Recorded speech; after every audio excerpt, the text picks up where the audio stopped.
Good afternoon, everyone.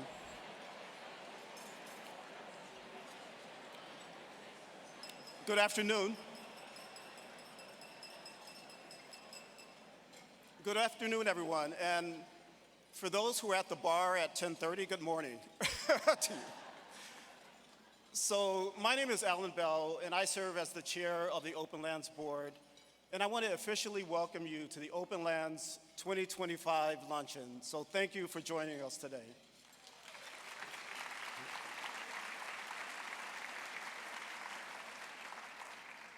It is so inspiring to see so many friends, partners, and champions of nature gathered here today, commonly referred to as the Openlands family. Everything we do at Openlands depends on collaboration and perseverance.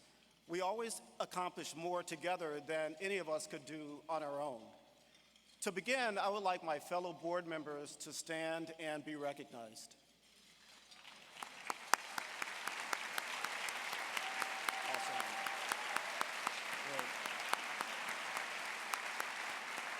Great. I'm very biased, but I think we have the best board in the world. The vision of our board, the dedication and the steadfast leadership is absolutely extraordinary. So thank you so much for your leadership. In addition to that, of course, we have our extraordinary staff. Your hard work and passion drive the mission every single day. So please, staff, all staff, please stand and be recognized for your extraordinary work.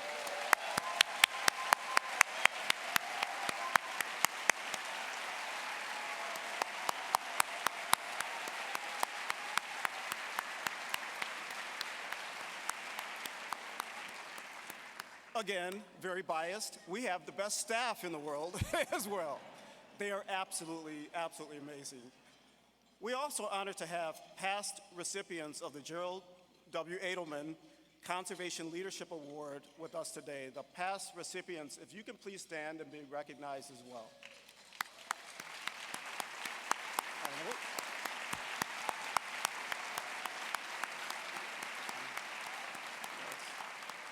Thank you. A special thank you to our luncheon co-chairs, Joe Ferguson and Eleanor Gorski. We'll hear from them later today.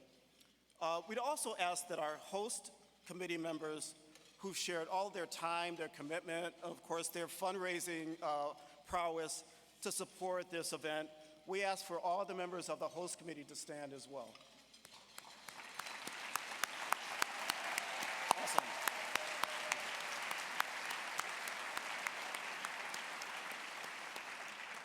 Sorry again for asking everyone to stand, especially if you're at the bar at 10:30 this morning as well.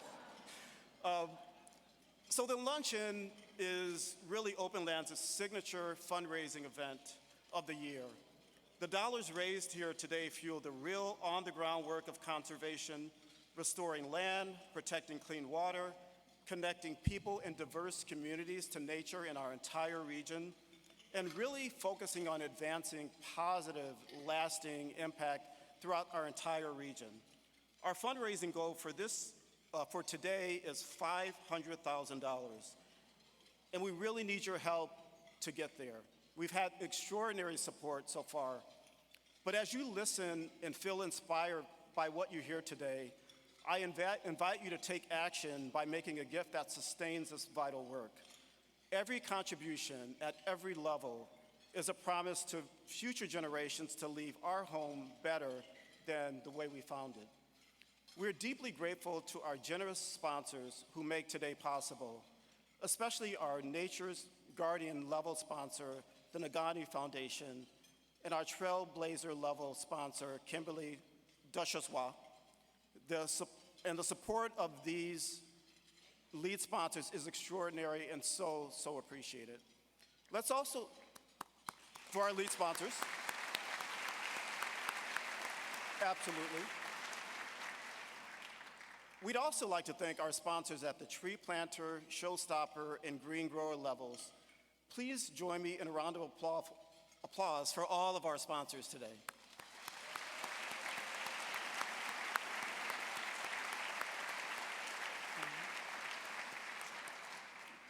Finally, I would like to recognize the many business and civic leaders, elected officials, organizational partners, and community advocates represented here. I see President Preckwinkle still eating her salad and she's not. You are one of many extraordinary leaders that have been there for Openlands at every step of the way. In this moment, when public service requires courage and conviction, we stand with you and thank you for leading us on the front lines of our democracy, our environment, and our humanity. Please join me in a round of applause for all of our partners, all of our civic leaders, and all of our very, very passionate advocates as well.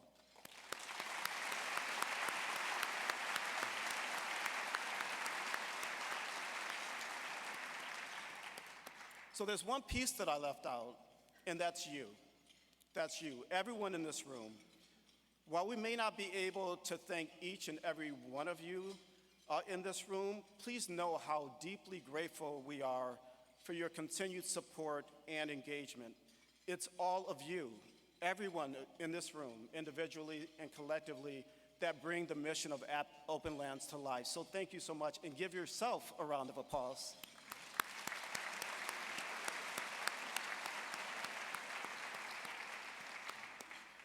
So as we move into the next part of our program, I wanted to invite you to reflect on the moments in nature that have shaped you personally, the personal places, the memories, the inspiration that make each of us unique, yet connect us all.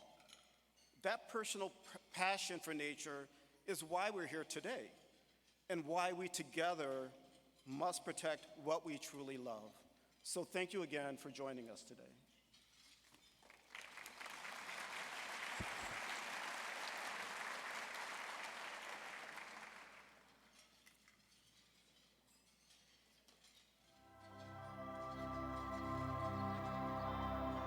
Hey, kiddo. Welcome home.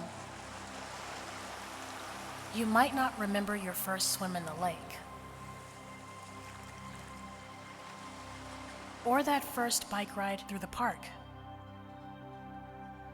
Legs wobbly, heart wild. But this land, it remembers.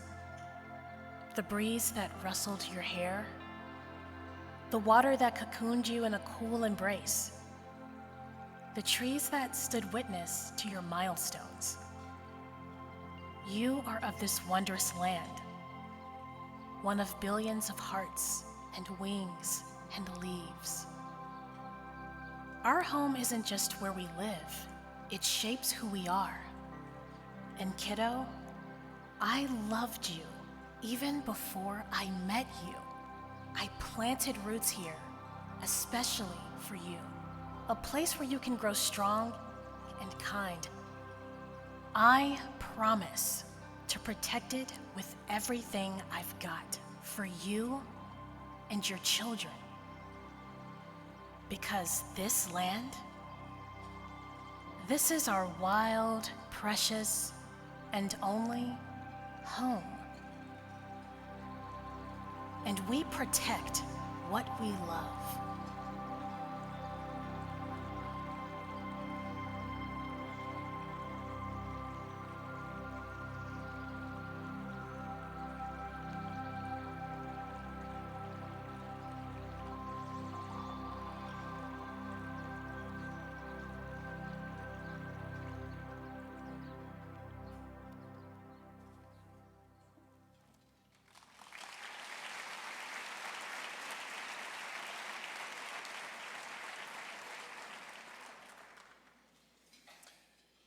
Good afternoon, everyone.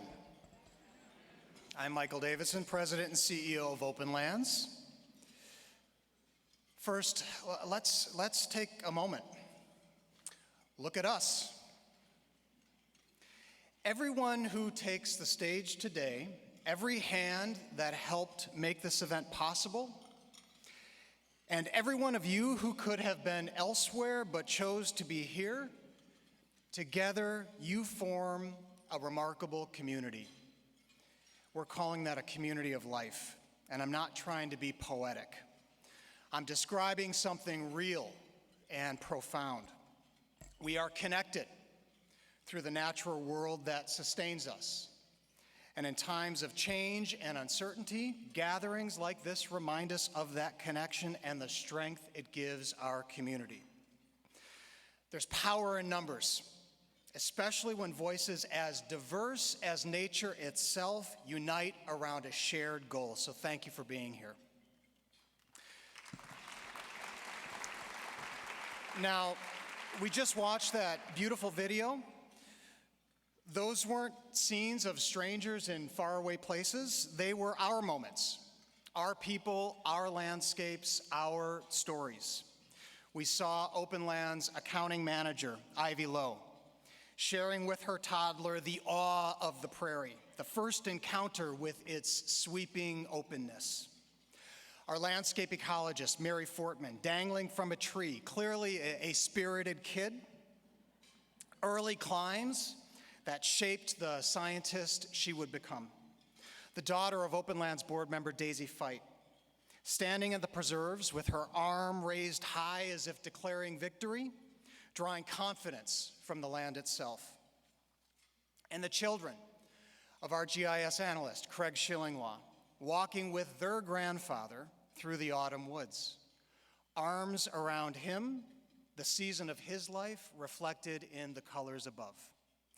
And finally, Openlands Policy Director Chris Kessler, who just a few weeks ago completed a lifelong dream, walking 2,600 miles across the Pacific Crest Trail from Mexico to Canada. Yes, congratulations, Chris. A journey rooted in a suburban childhood outdoors that nurtured his pull toward the wildest of places. What we should take from these moments is more than memory or sentiment. It's responsibility. Because the natural world cannot speak for itself. The rivers have no voice in the room where their fate is decided. The prairies and the oaks and the monarch butterflies cannot defend their own future. They depend on us, on our courage, our choices, and our collective will to act. And that's why we're here today, to be that voice for nature. And in doing so, we reaffirm our place within it. Now, my own photo from that video, planting irises on a parkway in the city of my childhood, Waukegan. I have no memory of that day, only that photo and others like it, and the stories my mother used to tell about me being outside, my love of nature. But it was that early instinct to care for the living world that has shaped who I am. What began as a boy's act of curiosity has grown into a lifelong commitment to stewardship. And as a man, I am proud to be tree keeper number 2053. Yeah, I knew that would get applause. So last year, after last year's annual luncheon, after a month of hands-on training, my husband Christopher, Chicago First Lady Stacey Johnson, who's with us today, thank you for coming, First Lady, and I joined the ranks of more than 2,000 certified Openlands tree keepers who care for the trees that hold the very ground beneath our feet, keeping the land alive. And yes, thank you. And what begins with caring for a single tree, that becomes a mindset, one that shapes how we meet every challenge before us. This year, even as federal policies moved in the wrong direction on nearly everything Openlands does and stands for, we remained undeterred. In February,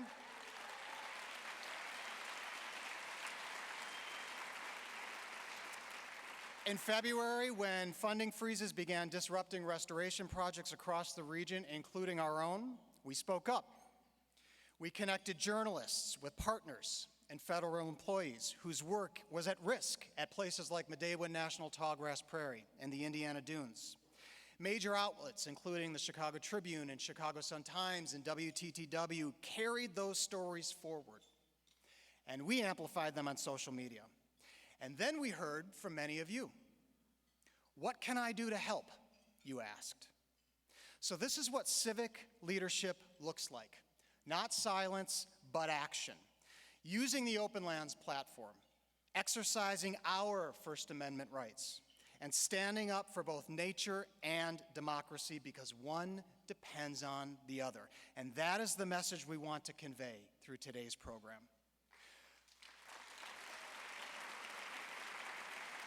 Our policy team worked tirelessly this past year, balancing offense and defense to strengthen protections for every part of our region, from the trees lining city streets to vast, irreplaceable landscapes. We released the Chicago Lakefront, Protected Yet Precarious, a landmark report highlighting legal gaps that put the world's most celebrated urban waterfront at risk. The lakefront, it's not just open space, it's the people's public realm, a place where everyone can gather, reflect, and connect without worry of intrusive development. On all fronts this year, we continued organizing, submitting comments on public and private projects through official channels, working directly with developers, writing letters, talking with our elected officials, and joining coalitions to ensure our shared lands remain accessible and protected for all. And here's a headline. It wasn't all struggle. There was a lot to celebrate this past year. Last November, residents across this region made their voices heard at the ballot box, loudly and clearly in support of conservation.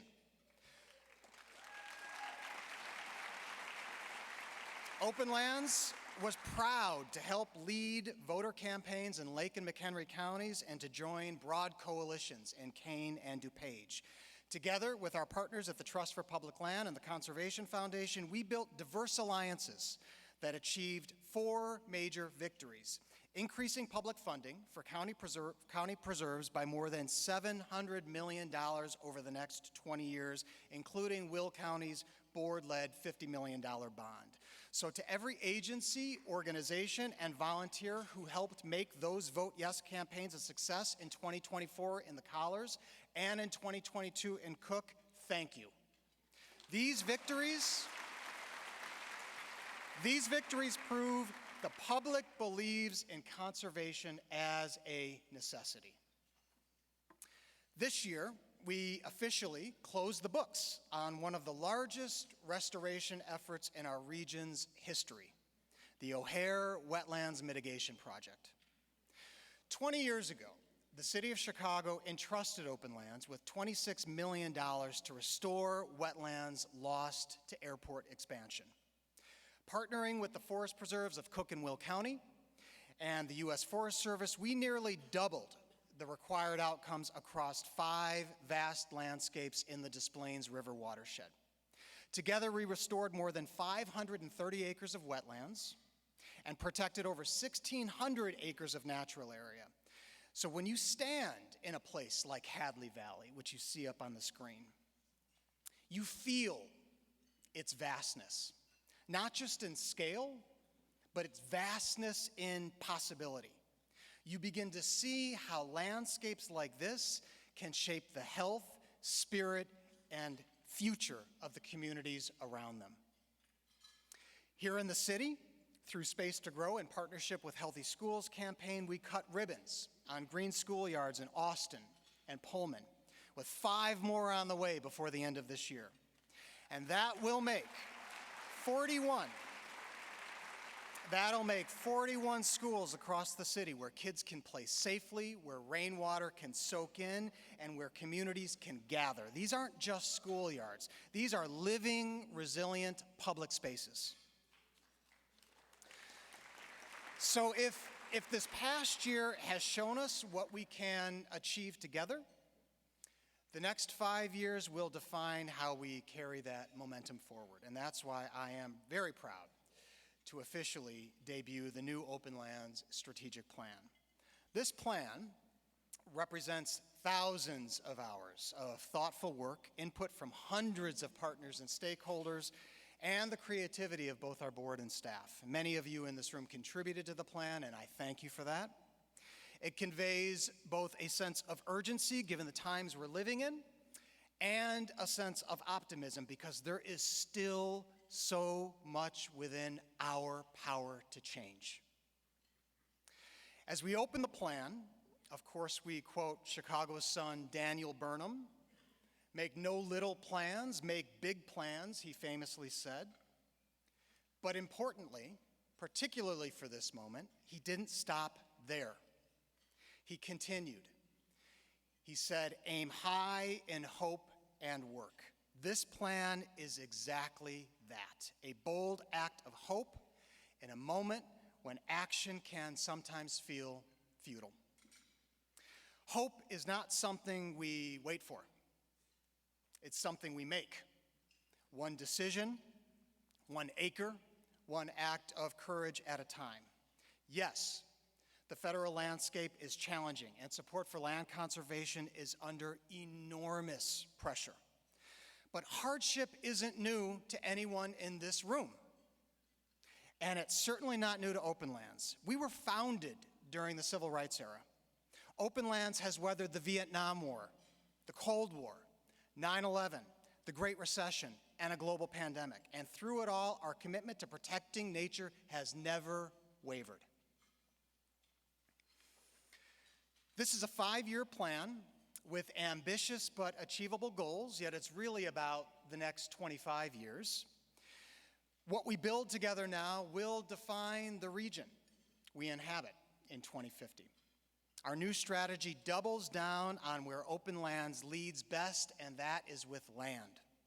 In the next 5 years, we will root our work in land as the foundation of a connected, resilient region for both people and habitats. If we want climate resilience, if we want biodiversity, livable communities, healthy minds and bodies, and yes, an economically competitive region where people want to live and work, it begins with the land. That's why this plan rests on 5 priorities, each reinforcing the others, and all focused on one goal: protecting and restoring land, from Chicago's South Side to the wide prairies and oak savannas beyond. Each priority includes a clear 5-year target, and together they define how Openlands will grow its impact across the region.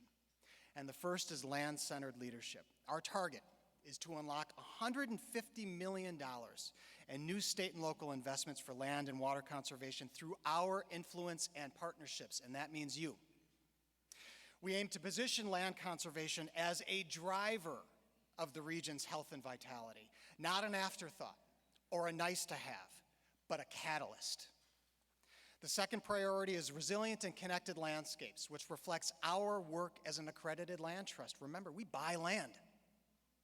We will conserve an additional 10,000 acres through acquisition, protection, and restoration, as is happening up at Hackmatack National Wildlife Refuge on a 1,000-acre parcel we acquired last year, and where a river is now being remeandered after a century of agricultural draining.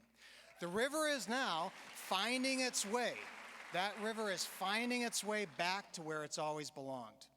The image on the screen captures the spirit of this priority, a network of lands and waterways coming alive together, flowing and growing beyond jurisdictional boundaries and highly engineered landscapes. The third priority is people and places. By 2030, we will increase physical access to nature for at least 1 million residents through policy initiatives and community programs. Our aim is to center land conservation in community life and identity. Community makes everything possible. They are the hands that act and the voices that demand change. The fourth priority is conservation innovation. We will push the field of land conservation forward with bold new solutions and partnerships, delivering 5 breakthrough innovations that tackle critical gaps in our region's land and water systems. Openlands has always been an organization of firsts. We have the Midwest's only workforce development program that prepares future arborists to care for and maintain trees in ways that meet the demands of a changing climate and world. Innovations like this will be designed to scale, replicate, and inspire. And then lastly, organizational excellence. This is about how we perform across every part of Openlands so that we can build the strength to deliver on all the other priorities. Our target is to grow our combined strategic operating reserve and general endowment by 30%. So there you have it, our new plan. We can't do this alone. If our next chapter inspires you, I hope it also moves you to give, to champion, and to support our efforts. And that's how we're going to turn this plan into action. So we'll deploy it across 17 counties and 3 states, covering 5.6 million acres. And we've got our work cut out for us because less than 8% of that geography is protected for future generations. For every acre we save, more than 2 disappear. And this is a path we cannot sustain. Protecting this region is bigger than any one organization. It's going to take all of us, partners, donors, advocates, neighbors. So today, I invite you to join us, to aim high in hope and work and to turn these big plans into reality. Even when the political landscape feels discouraging, we cannot give in to despair. The late Jane Goodall said it best: the greatest danger to our future is apathy. And she was right. The antidote? Caring. Caring deeply, collectively, and persistently.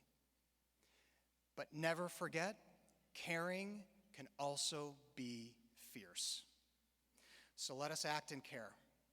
Let us work together here in our global region, a hub of volunteer energy, conservation leadership, and civic commitment unlike anywhere else in the world.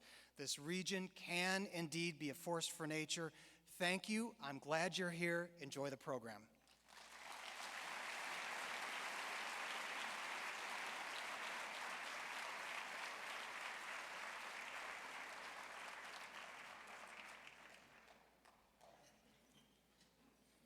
Good afternoon. I humbly accept this Oscar tonight. Sorry, wrong program. My name is Cal Lejeune. I am a proud member to serve on the Openlands Board of Directors. It is my great honor today to introduce our keynote speaker and very good friend and colleague, Ross Barney. Carol, a fellow of the American Institute of Architects, FAIA, is one of the most distinguished architects and urbanists of our time. In 2023, she received the AIA Gold Medal, the professional's highest honor, and now a celebrated day proclaimed by the City of Chicago resolution on September 14th. Throughout her remarkable career, she's held fast to a simple but profound belief that excellent design is a right, not a privilege. Her vision and dedication have given us public buildings and civic spaces that truly elevate daily life. Here in Chicago, her work has reshaped the way we experience our city. From the celebrated Chicago Riverwalk, 2006 to 2016, to the upcoming Jean-Baptiste Pont du Sable Park, fellow Haitian, of course, that was just approved this week. Her projects demonstrate, yes.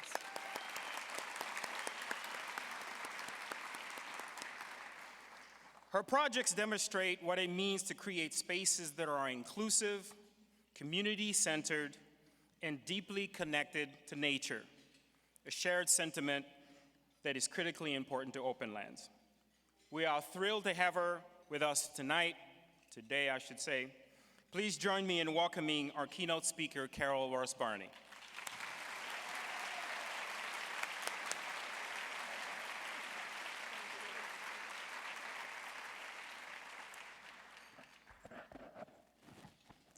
Thank you, Cal.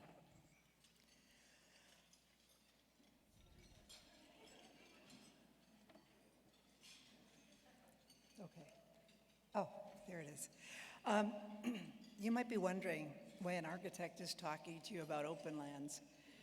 Not only am I a builder of cities, I'm a city girl. A proud Chicagoan. I was born and raised here. This is what Chicago looked like the year I was born. Home to 3.6 million people.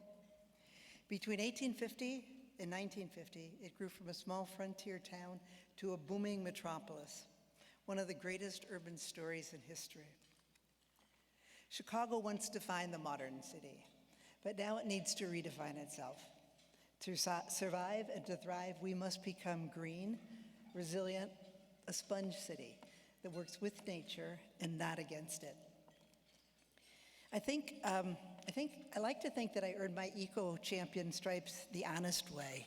In 1971, I joined the Peace Corps in Costa Rica, where I saw forests vanish, and I learned how fragile nature could be.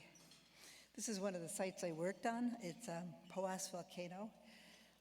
It was beautiful, raw, really powerful and alive.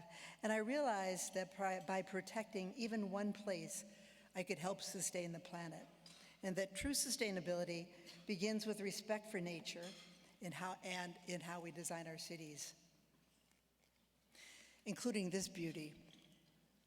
I love so many things about Chicago. Hog butcher to the world, the city of the big shoulders, the birthplace of modern architecture, the city that changed architecture forever. Chiberia, need I say more?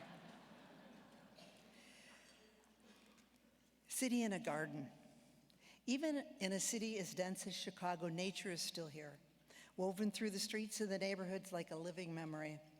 Hidden among the steel and concrete are prairies, wetlands, dunes, and oak savannas, Chicago's original landscapes. And many are now being brought back to life after years of neglect.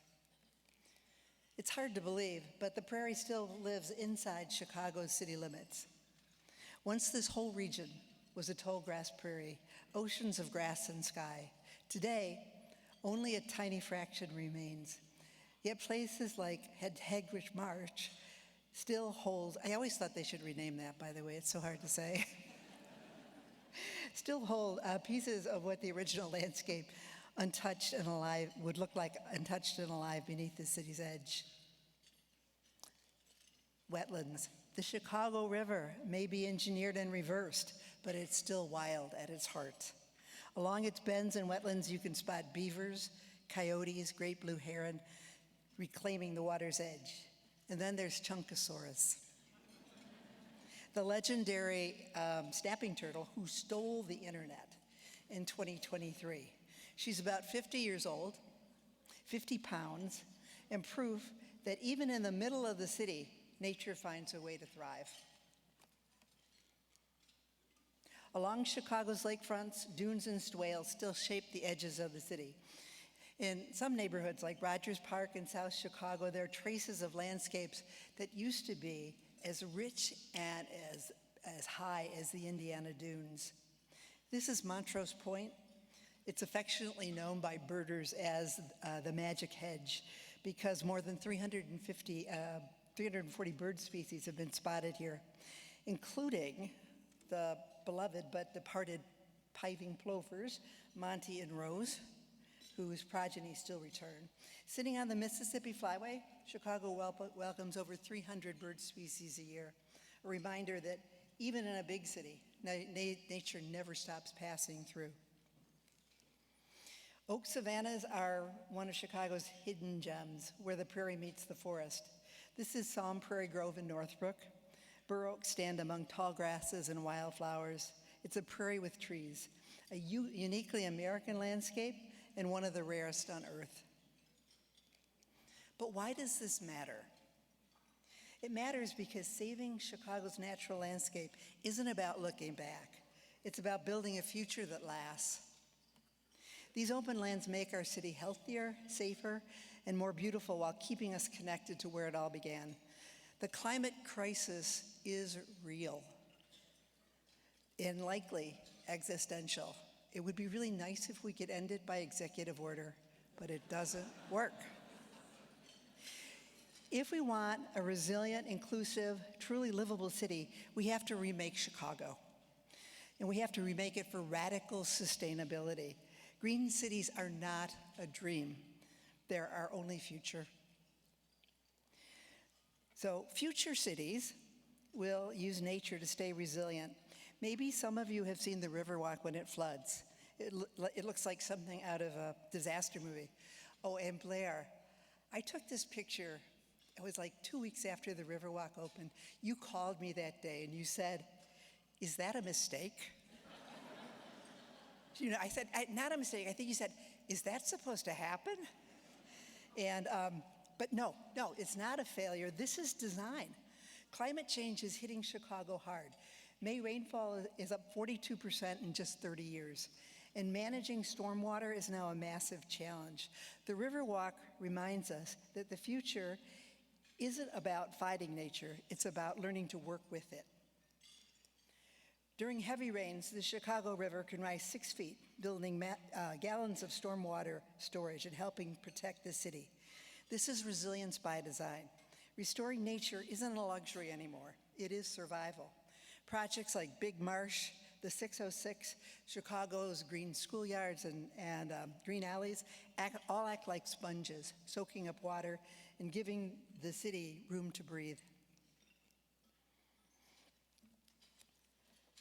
Other examples like Lincoln Park Zoo show that Chicago's been designing with nature for over a century, using landscape instead of concrete to manage water, create beauty, and to build resilience. More recent projects include the Skokie Lagoons and Chicago Botanic Garden, which show how we can balance nature and urban design. The lagoons slow stormwater, and the garden's ponds and wetlands clean it and return it into beauty, recreation, and culture. Sustainable cities have to be inclusive. Most of my work has been about designing the systems that make cities livable: CTA stations, utilities, parks, open spaces. It's not what people always think about as architecture, but it's the connective tissue, the places where we meet, move, and share our lives. Right now, we're working with Chicago architect Ramona Westbrook and a diverse team to design a new park on this tiny site where the river meets the lake.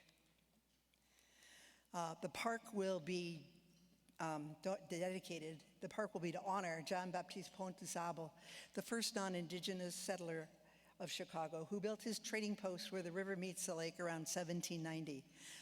By the way, Mayor Harold Washington dedicated the site in 1985, but it sat unfinished for decades. But now, with some funding secured, it'll finally be built in 2026. And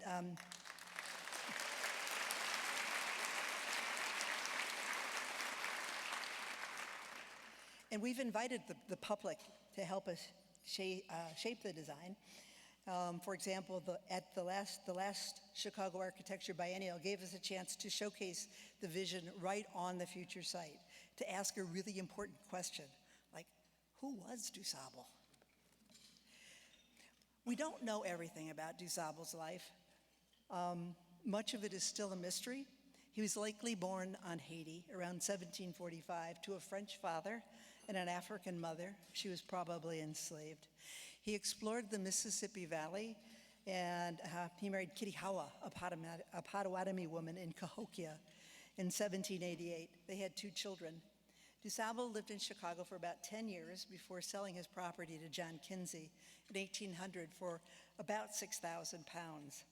That would be $1.5 million today. So he was a very successful man. No portrait of him from life exists. This drawing was made in 1884, over about 100 years after he arrived in Chicago. The other thing that's really interesting about this drawing is it has all of those 4 natural landscapes of Chicago. They all came together at the site that Du Sable occupied. Contemporaries of him, people who knew him, described him as a large man, a handsome Negro, and well-educated, a remarkable figure at the very start of Chicago's modern story. So, another important question. Who found Chicago? For a long time, people said John Kinsey did, and DuSable was basically forgotten. But African American groups fought to set the record straight. DuSable, not Kinsey, was here first.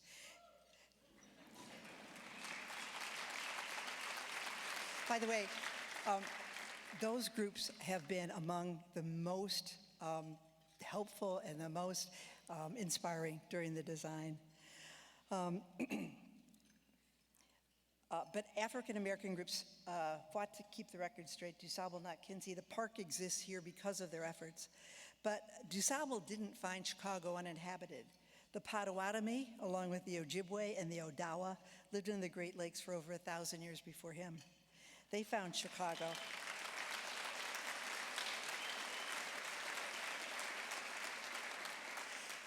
They found Chicago, and they took amazing care of it. In 1905, my grandmother, alone, poor, newly arrived from Poland, which was the poorest place on the planet, found Chicago too. The truth is, we all found Chicago. So, when DuSable Park opens next year, it'll be more than a park. It'll be a living symbol of health, resilience, and belonging. It'll honor DuSable's bold vision. It'll honor the Potawatomi's enduring care for this land. And it'll honor the millions of Chicagoans who built this place with their hands, hearts, and hopes. This park will invite us to share our stories and imagine a future that's equitable, inclusive, truly one city for everyone. When you visit DuSable Park next year, I hope you feel the weight and the responsibility of what it means to have found Chicago. This city, our city, needs us to carry its story forward. It's up to us to protect its rivers, restore its nature, and design a city that's healthy, resilient, and radically sustainable. The future of Chicago belongs to the people who choose to shape it. Join me and Openlands in building that future. Thank you.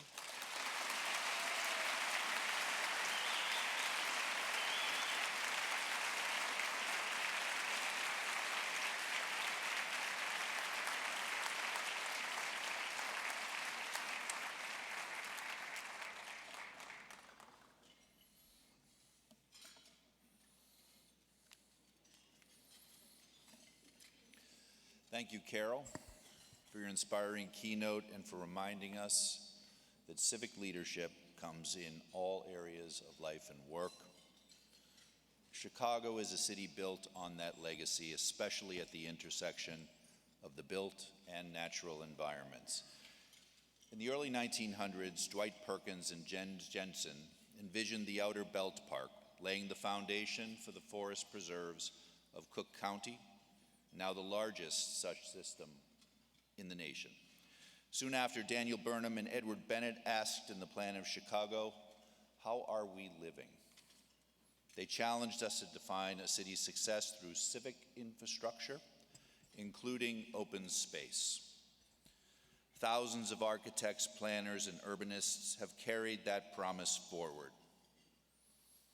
Blair Kamin, our awardee, held many of them accountable to this standard. So well, in fact, that his 1998 series on the Chicago lakefront earned him the coveted Pulitzer Prize.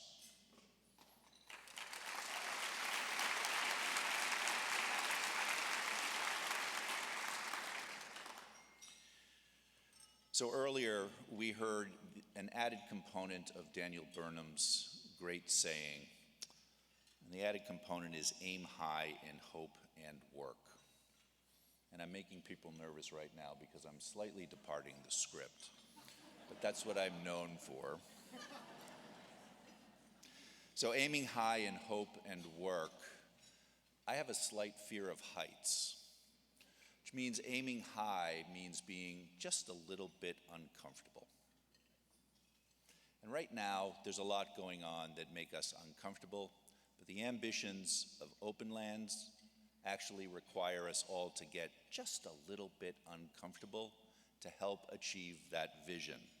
So if, like Blair and like I do, you believe in a healthy environment vital to a thriving community and our quality of life, please help Openlands reach its $500,000 goal today.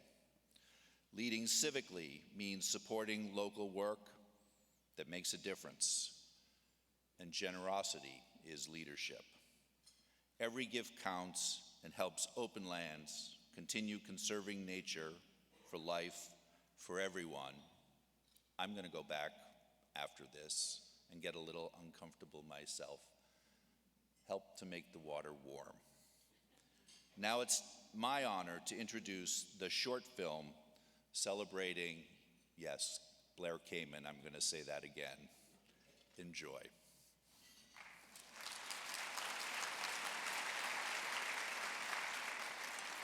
Democracy dies in the dark. The critic is there to speak for us.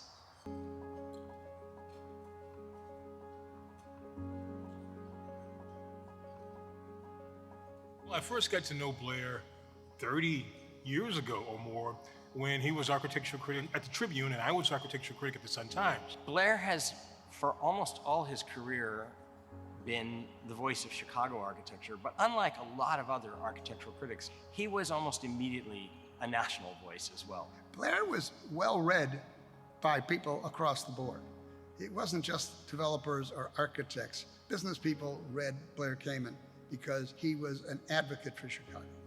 I would describe Blair as an enthusiastic, optimistic, penetrating public voice for the built environment. We live in a rare place where there's globally significant assemblages of plants and animals interwoven throughout the great metropolis. And Blair has always appreciated that in his work, that buildings are located in specific places that have names and meaning. We need open spaces so that people can experience the wide breadth of life on Earth and experience their own creativity and curiosity. Open spaces were for people without Buicks, meaning that the people who couldn't leave town to go to Michigan Shore, Indiana Shore, to their special place by the lake, needed places like this. All these other creatures with which we share habitat don't have a voice when decisions are made that affect their habitat. And so we become, as humans, the proxy votes for nature. Blair and I are both members of the Jewish faith, and the Jewish faith has an imperative we call tikkun olam. It means to repair the earth.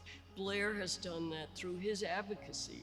Blair, when he talks about being an activist critic and about activist criticism, is describing his own work, but he's also describing what he wants his reading public to become. So Blair's last book, called Who's the City For?, asks the question on the cover. He's asking about, who is this? Who's this for? Why do we do this?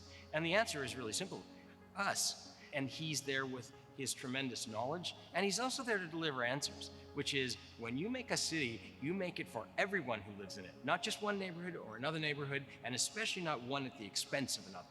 Blair Kamin is one of a long line of champions for the lakefront in Chicago and for Lake Michigan. You build against water. You've got to take care of it. It's a vital resource. We are water, and we consume huge amounts of it, so we've got to take care of it. In terms of the open, free, and clear, that's something that is fundamental to Chicago. And he reminded people of that. The challenge was the lakefront, as it pushes south, had fewer and fewer points of access. The Pulitzer is a wonderful prize that's supposed to suggest others can learn from this. And Blair got it because he wrote in a way that resonates with audiences far beyond Chicago. The subject matters are universal. How do we live? How can we live better? His Lakefront series really is the gold standard of what architecture criticism could be. Just as there is a need for equity and access in almost all other parts of life, the built environment is no different. If you cut people off from the lake when they're right by it, that's a slap in the face. You know, one example of how impactful that Lakefront series was is I was working in City Hall a little bit after the series came out, and it was still talked about. How do we build bridges over Lakeshore Drive? How do we improve the lakefront? I first heard about the bridge competition by reading his column.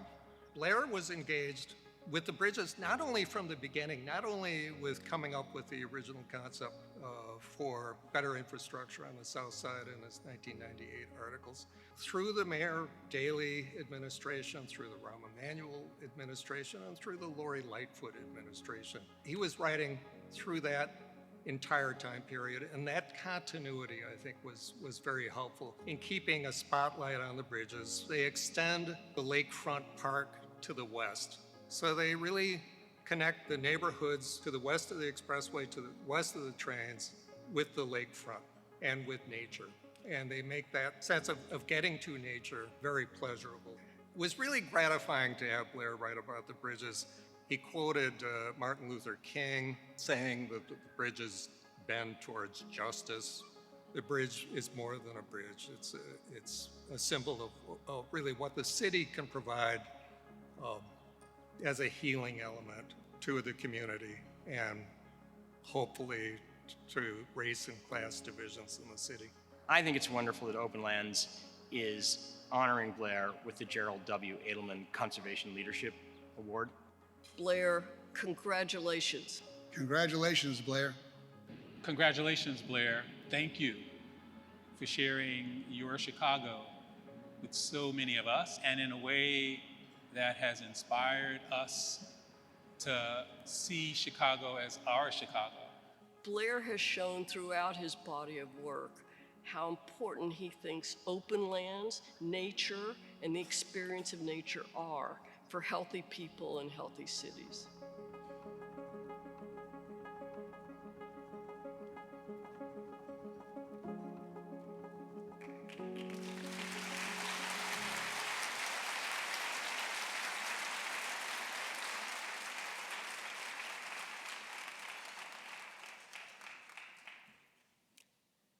Good afternoon, everyone. I'm Eleanor Gorski, and I'm honored to serve as co-chair of today's luncheon. It is a privilege to be here with you, along with my fellow co-chair, Joe Ferguson, as we recognize the remarkable Blair Kamin, and what a lovely tribute that was.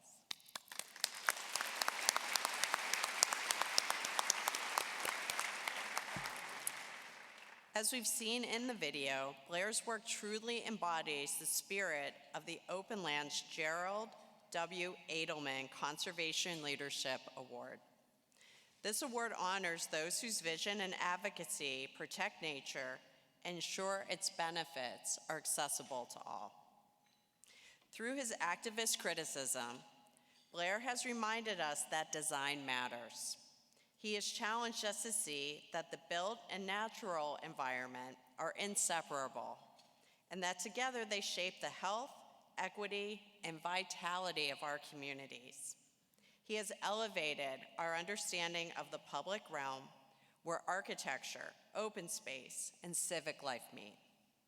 Our legacy is revealed in what we build and in what we decide must not be built. Blair, thank you for holding us to higher aspirations.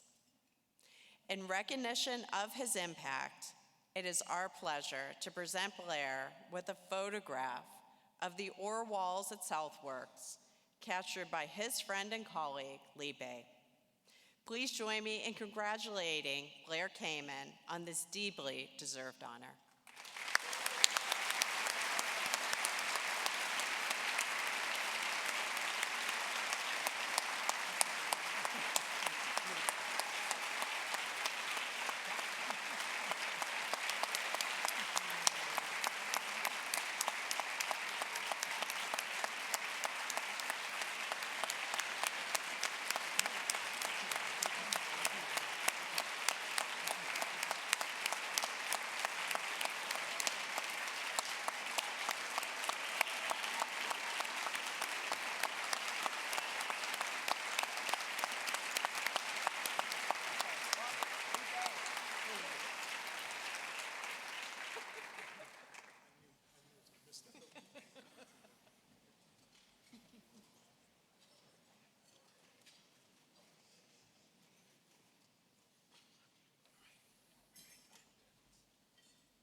Thank you, Eleanor and Joe.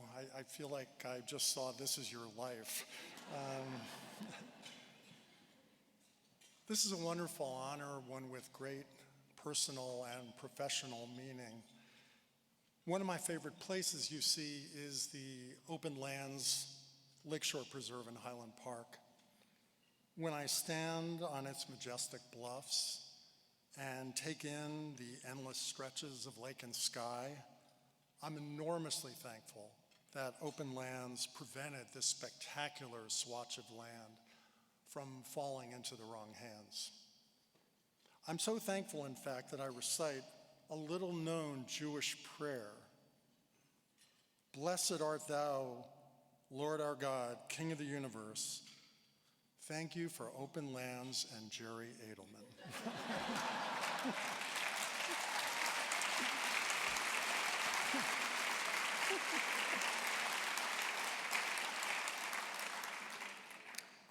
Jerry, it's a special honor to receive this award considering your decades of good works that have uplifted the public realm. And you and your successor, Michael Davidson, and the Openlands staff have made this organization one of Chicago's nonprofit North Stars. Even as mayors change and the economy rises and falls, you keep the city and suburbs moving toward the eminently worthy goal of conserving and enhancing open spaces that bring us closer to nature and each other.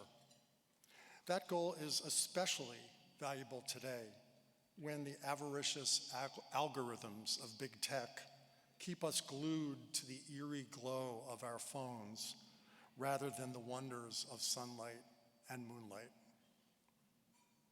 Everyone in this room forms a link in a multi-generational chain that has made Chicago and its region's open space a universal model for what far-sighted urban planning can achieve. The chain starts with the Canal Commissioners, who wrote in 1836 that Grant Park should remain forever open, clear, and free.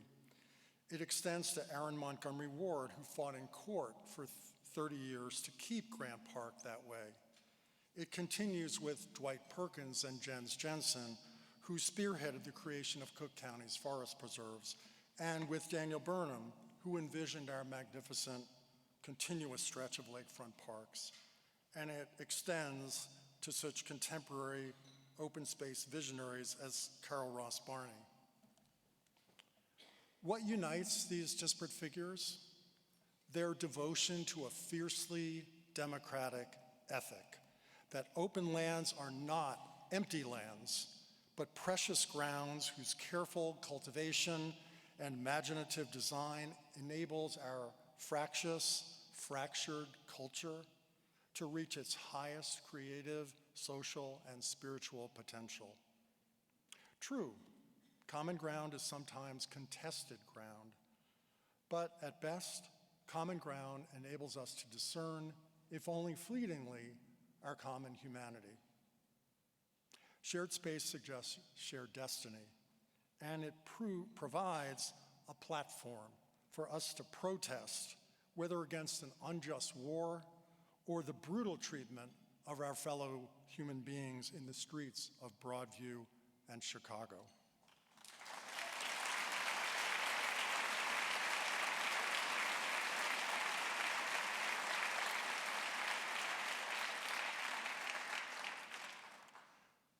Now, some real estate developers deem open space a waste of dirt that could be otherwise exploited for profit. No one in this room, I'm sure. Yet, today's Chicago has ready answers for these people, and those answers have names. Millennium Park, Pingtom Park, the Nature Boardwalk in Lincoln Park, and of course, the Downtown Riverwalk. These great parks and open spaces show that the tension between parks and profit is not a mutually exclusive zero-sum game. They remind us that soaring skyscrapers and Frank Lloyd Wright homes aren't Chicago's only architectural calling cards. Our postcard images, our Instagrammable images are inseparable from open space. Which is why it's so important for all of you to keep up the good fight, whether it's for strengthening the Lakefront Protection Ordinance or increasing the quantity and quality of open space at the Quantum Computer Campus. If my years at the Chicago Tribune taught me anything, it's this: that fight, your fight, is never done. I want to thank the Tribune editors, especially Jerry Kern and Jeff Lyon, who pushed me hard to elevate my journalistic game in that Lakefront series. Thanks too to my beautiful, passionate, and compassionate wife, Barbara Mahaney, a former Tribune writer and author, our amazing sons, Will and Teddy, and my wise, nature-loving mother-in-law, also called Barbara Mahaney. Final thanks to everyone who organized this elegant event. A few weeks ago, I returned to my home turf, the Jersey Shore, for my 50th high school reunion. Sadly, I did not run into Bruce Springsteen. However, it was a joy to be back on those beaches from which you can glimpse the lower Manhattan skyline. My love for such shorelines is as deep as the ocean floor, and it powers my passion for Chicago's lakefront. The words of the late architecture critic Wolf von Eckert still speak to us today. Our bodies and spirits need the fresh breezes that flow from the water. We need both its calm and its stimulus. We need the sense of community, the opportunities for festivity, for artistic expression, recreation, and commercial bustle that urban waterfronts offer. In these often desperate times of anxiety and confusion, we need all this desperately. Thank you for this honor.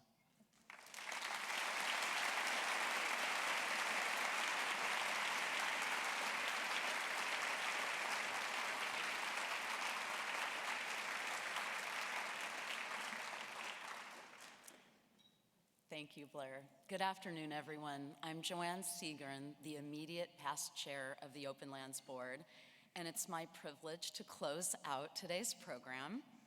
First, let's again congratulate our Gerald W. Adelmann Conservation Leadership Award recipient, Blair Kamin.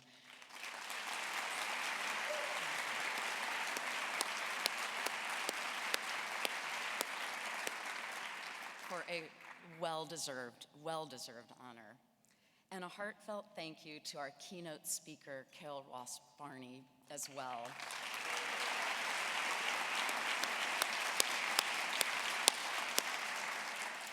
What an inspiring afternoon it's been.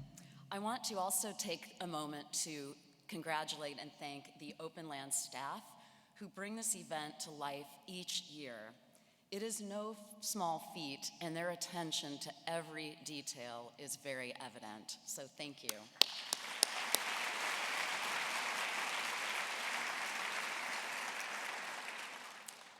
As Mike shared earlier, we are so proud to debut the Openlands 2026 to 2030 strategic plan here today. You can find the full plan on our website, openlands.org. It is more than a document. It is a roadmap for the next generation of conservation leadership in our region. It calls upon us to act boldly, to protect and connect more land, to expand more access for people, and to invest in nature at a pace and scale that this moment demands. This plan is ambitious by design, and Openlands has never shied away from big plans. But to bring it to life, we need your help through partnership and, yes, as you've heard, financial support. Our goal for today's event is $500,000, and we still have ground to cover. Your gift directly supports Openlands and has real and tangible impact. For example, a gift of $100 can purchase native seeds for a habitat restoration, supporting connected and resilient lands across our region. A gift of $500 can help care for trees and keep them healthy in a city park where more neighbors can enjoy local public spaces. A gift of $1,000 can help host a community paddling event that connects people to their local waterway and makes a case for conservation economy to our local policymakers. As you consider your gift, I hope you'll reflect on what we saw in today's video. Nature is essential to our lives. For me, it is where love and memories grow, whether it's a day out on the water with my kids, on a bird walk with my husband, or on a long hike with my sister. It's where we find connection, reflection, and a reminder that we are a part of something larger than ourselves. Your action, supporting an organization rooted here in Chicago and serving our entire region, is one of the most powerful ways to make a difference. On behalf of the Openlands Board of Directors, thank you so much for being here today. And before you head out, don't go too far. The celebration continues just outside the ballroom doors, post-lunch with networking and conversation. Please join us, connect with each other, keep building the community that sustains this work. The party continues. And on your way out, help yourself to the table arrangements. There are 3, so you can divvy them up. And also, there are some in-kind gifts from our sponsors at Field Notes, and also saplings from Possibility Place Nursery, and those are available just outside the doors of the networking session. Thank you so much for being here, and hope to see you next year.